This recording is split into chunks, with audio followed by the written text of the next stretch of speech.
जुल्फ़िकार अली भुट्टो ने कहा था कि वो तारीख के हाथों मरना पसंद नहीं करेंगे और शायद नवाज शरीफ भी यही चाहते हैं।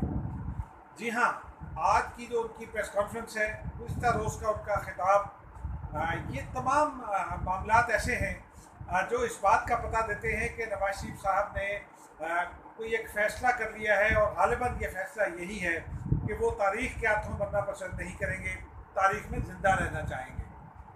नाज़रीन, बात हो रही है मौजूदा सियासी हालात की और मैं हूँ एजाज़ अहमद। आप प्रोग्राम देख रहे हैं व्यूज़ ऑन न्यूज़ मेरे चैनल AM न्यूज़ पर।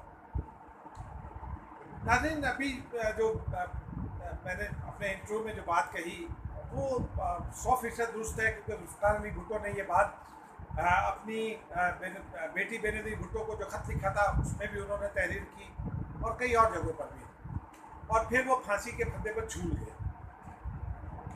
मियाँ मुमताज़ मोहम्मद दौलताना तहरीक पाकिस्तान के एक अहम रहनुमा थे, मुस्लिम लीग के सरकर्दा रहनुमा थे और बाद वो जनरल ज़िया उल हक़ के ज़माने में अब वो बरतानिया में पाकिस्तान के सफ़ीर मुकर्रर हुए। जब वो वापस आए और हम जर्नलिस्ट बने तो मैंने उनसे उनका एक ज़माने में लाहौर में छोटा सा एक इंटरव्यू किया उनकी वफ़ात से पहले। तो मैंने उनसे एक सवाल ये पूछा कि दौलताना साहब, आप ये बताइए कि क्या आपने जुल्फ़िकार अली भुट्टो को फांसी देने की मुखालफत की थी, और अगर मुखालफत की थी तो आप का नुक्ता नज़र क्या था, क्योंकि आपकी मुस्लिम लीग नून और जो माफ़ कीजिएगा मुस्लिम लीग नून क्या गया कि आपकी मुस्लिम लीग और दीगर जो तमाम अपोजिशन जमातें हैं उनमें चंद एक के सिवा बाकी तमाम जो राइट विंग पार्टीज़ हैं वो जुल्फ़िकार अली भुट्टो को फांसी देने के हक़ में थी और वो जनरल ज़िया उल हक़ के हाथ मजबूत कर रही थी।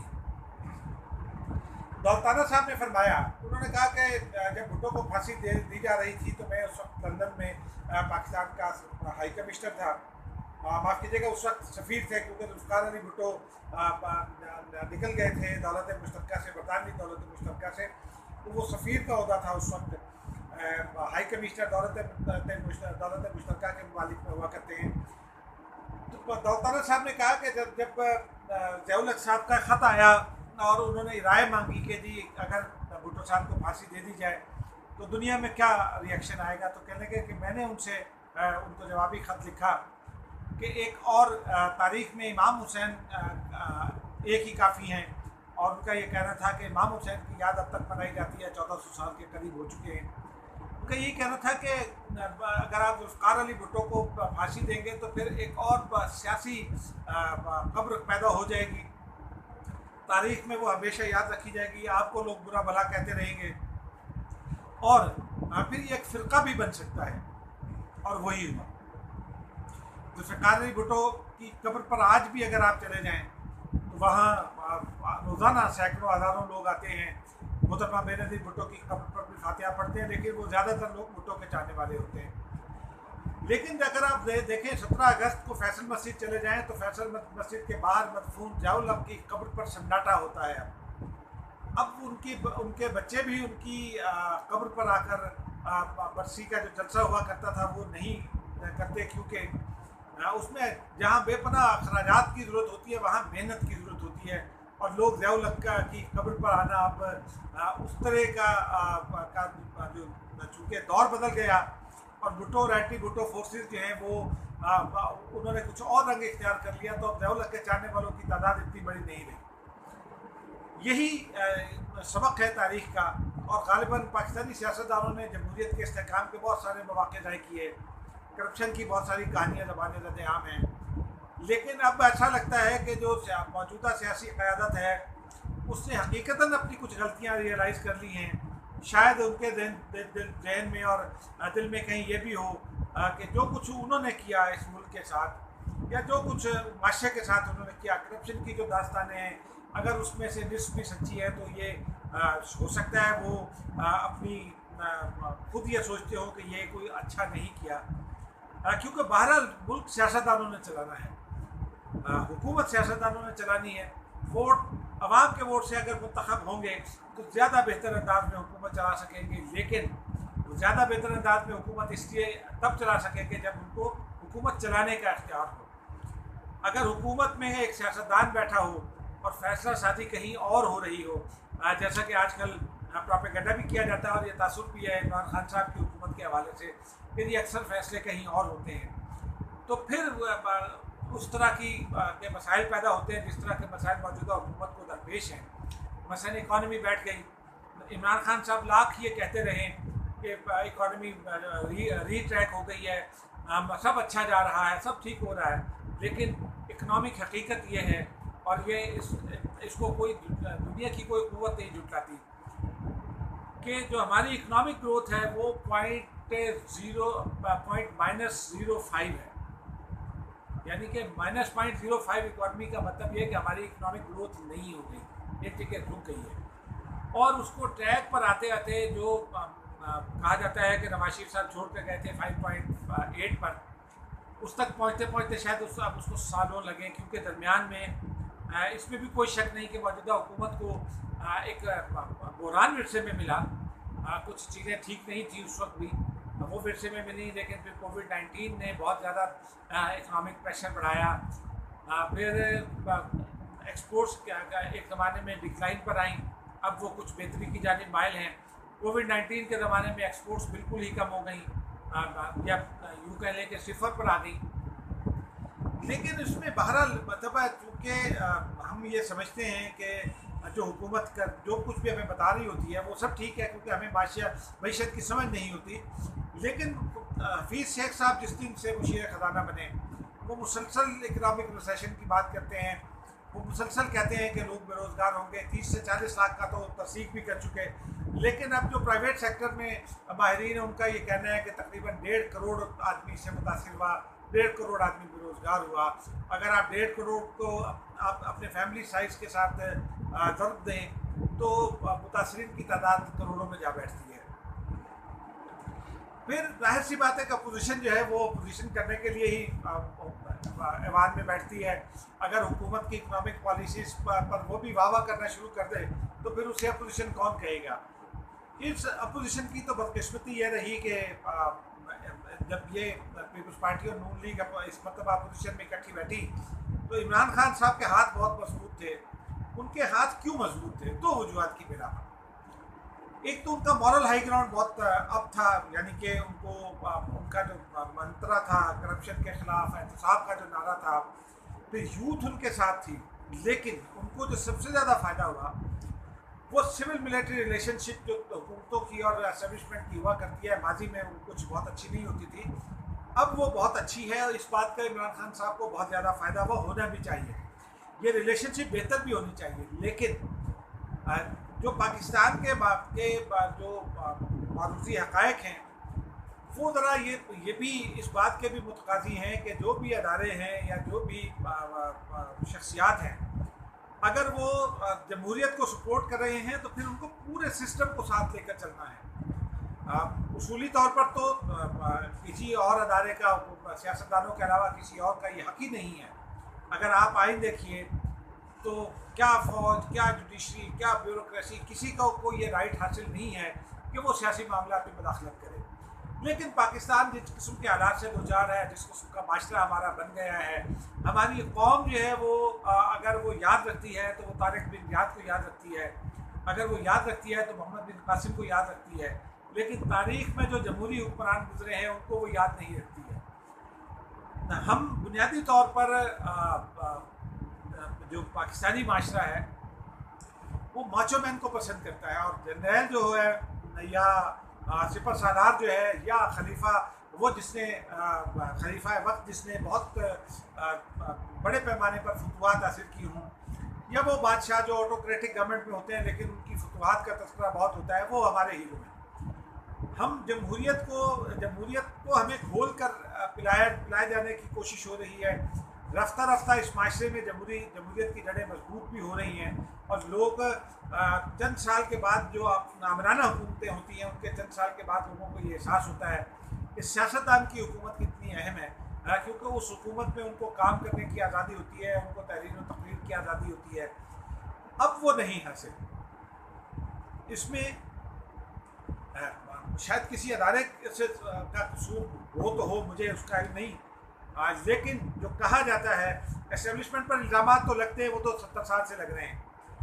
लेकिन मैं चूँकि खुद स्टेट में हूँ और रोज़ाना हम देखते हैं कि किस तरह से चीज़ मामला ख़राब होते हैं, और यही मामला मौजूदा हुकूमत के साथ भी है कि वो तनकीद को बर्दाश्त नहीं करती।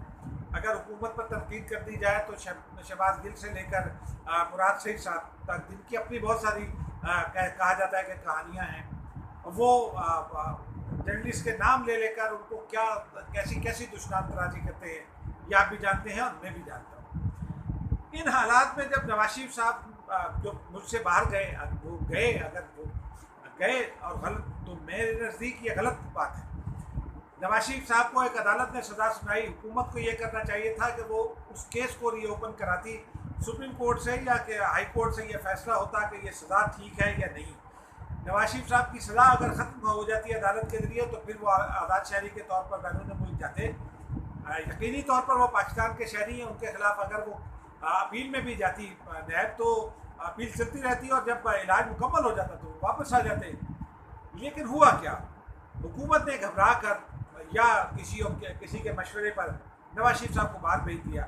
उसके बाद बातें शुरू कर दी और नवाज शरीफ साहब जो हैं वो, उनको भी थोड़ी सी एहतियात की जरूरत थी, लेकिन उन्होंने बहरहाल ये तो नहीं, किसी को डॉक्टर भी कहता है कि आप इलाज के दौरान बस चारपाई पर लेट जाएँ, बेड पर लेट जाएँ, उठे नहीं, ऐसा भी नहीं होता।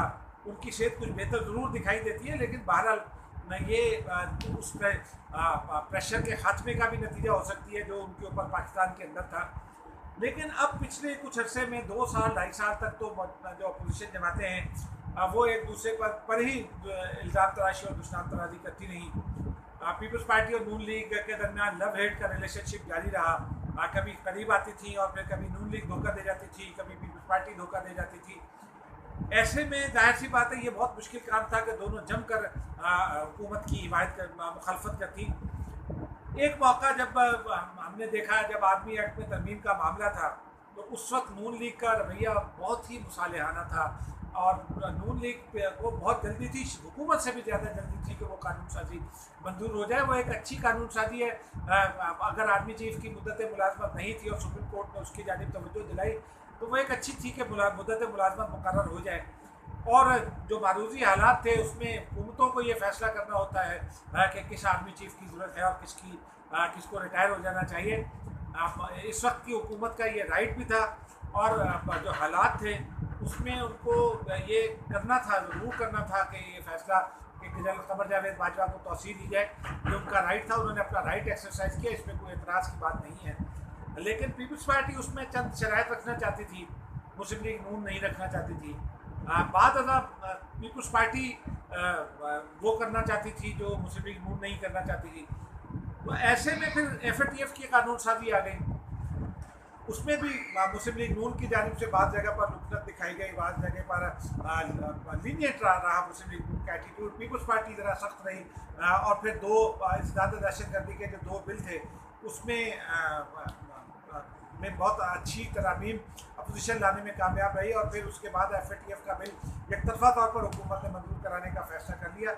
ये वो नुकता है जहाँ से मौजूदा हुकूमत और अपोजिशन के दरमियान एक शिद्दत के साथ मुखासमत का आगाज़ हुआ दोबारा से। और फिर ऑल पार्टीज़ कॉन्फ्रेंस बुलाई गई। ऑल पार्टीज़ कॉन्फ्रेंस में अचानक नवाज शरीफ साहब को खिताब का कहा गया और फिर 1 दिन पहले ये पता चला कि नवाज शरीफ साहब शिरकत करेंगे या 2 दिन पहले, और उसके बाद उन्होंने खिताब भी किया। उनका खिताब फिर उस सियासी पारे को इंतहा तक ले जाने का बायस बना। ये एक अलग बात है कि वो खिताब करना चाहिए था या नहीं, या क्या कहना चाहिए था और क्या नहीं। लेकिन बहरहाल कुछ लोगों का ये एतराज़, जो उन्होंने बाद शख्सियात का, अस्करी शख्सियात का नाम लेकर उन्होंने जो तनकीद की, उस पर उनका एतराज़ है। मुझे भी कुछ जायज़ एतराज़ लगता है, क्योंकि नवाज शरीफ साहब जो है वो 3 दफ़ा के प्राइम मिनिस्टर हैं, 3 दफ़ा का प्राइम मिनिस्टर, और जिस पर अपने ऊपर भी बहरहाल उनको एक ज़माने में पीपल्स पार्टी ये इल्ज़ाम आयद करती थी कि वो एस्टेब्लिशमेंट का सहारा लेकर आए हैं। तो उनको ज़रा गुफ्तगू करनी चाहिए, तनकीद भी करनी चाहिए, लेकिन कुछ पैराया भी ज़रा दूसरा चाहिए। लेकिन अब तो पारा इतना हाई हो गया है कि मौलाना फजलुर रहमान साहब कुछ धमकियाँ देते हैं, नवाज शरीफ साहब मुसलसल कॉल्स दे रहे हैं, नवाज शरीफ साहब मुसलसल बातें कर रहे हैं। गुज़िश्ता रोज़ उन्होंने साबिक DGI का नाम लिया, रहीम इस्लाम अब्बासी का, कि उन्होंने मुझे कहा कि इस्तीफ़ा दे दें। आज फिर उन्होंने एक शदीद तनकीद की। इस माहौल में पीपल्स पार्टी को के खामोश है थोड़ी सी, लेकिन पीपल्स पार्टी एक्चुअली क्या हो रहा है पर्दे के पीछे, उस हवाले से एक इतला ये कि बिलावल भुट्टो जरदारी दुबई में है। जाहिर सी बात है वो दुबई अगर गए हैं इस अहम मौके पर तो कुछ ना कुछ तो मामला होगा, क्योंकि पीपल्स पार्टी वो जमात है जिसका यूएई के हुक्मरानों के साथ बहुत रवाबित है और बहुत एक ताल्लुक है और वो पॉलिटिकल ताल्लुक भी है। जबकि सऊदी हुकूमत जो है वो उसके ताल्लुकात मियां नवाज शरीफ साहब से रहे हैं, पिछले दिनों में ख़राब हुए, लेकिन अब फिर ये इतलात है कि ये ताल्लुकात बेहतर हो गए हैं। फिर एक अहम सऊदी शख्सियत के बारे में ये इतला है कि वो लंदन जाकर APC से चंद रोज़ पहले मियां नवाज शरीफ साहब को मिली और फिर उसके बाद नवाज शरीफ साहब सियासत में एक्टिव हुए। अब हुकूमत इस सारी सूरत हाल में मखमसे में हुकूमत है। हुकूमतों का काम होता है कि इस किस्म की सिचुएशन में बर्दाश्त करके आगे बढ़ना और फिर सोच समझ कर फैसले करना। लेकिन बदकिस्मती यह है कि जहाँ अपोजिशन का पारा हाई है और वो मामला को पीक पर ले जा रही है, वहाँ हुकूमत भी कम नहीं है। आज ही वज़ीर आज़म इमरान खान साहब का बयान आप सबने सुना। वो ये कहते हैं कि सबको जेल में डाल दूंगा, जब प्राइम मिनिस्टर साहब का ट्रैक रिकॉर्ड यही है कि जब वो ये कहते हैं कि जेल में डाल दूंगा, या शेख रशीद साहब कहते हैं कि ये लोग गिरफ्तार हो जाएंगे, तो उसके फौरी बाद नैब हरकत में आ जाती है। जब नैब हरकत में आती है तो बावर यही किया जाता है और नैब इस तासुर को ख़त्म करने में भी नाकाम रही है कि वो हुकूमत के कहने पर एक्ट करती है। प्राइम मिनिस्टर साहब अगर ये कह रहे हैं कि सब पकड़े जाएंगे, तो नैब ने ये कोशिशें भी शुरू कर दी। प्राइम मिनिस्टर और हुकूमत हमें ये बता नहीं रही कि क्या मियां नवाज शरीफ को वापस लाया जा सकता है। नाज़रीन, मैं शर्तिया ये कहने पर तैयार हूँ कि नवाज शरीफ साहब को मौजूदा हालात में अगर वो खुद ना आना चाहे तो वापस नहीं लाया जा सकता, क्योंकि बरतानवी कवानीन ऐसे हैं और बरतानवी तारीख में सिर्फ एक जनरल पिनोशे को अमेरिका के हवाले किया गया था, वो क्राइम अगेंस्ट ह्यूमैनिटी की वजह से। चिली ने उनको मांगा था, चिली को भी नहीं दिया गया था। इसहाकडार साहब को लाना तो दूर की बात है। तो अब ये हुकूमत एक झुंझलाहट में दिखाई देती है। हुकूमत को हम ये समझते हैं कि हुकूमत को झुंझलाहट का मुजाहरा नहीं करना चाहिए, सोच समझ कर फैसले करने चाहिए।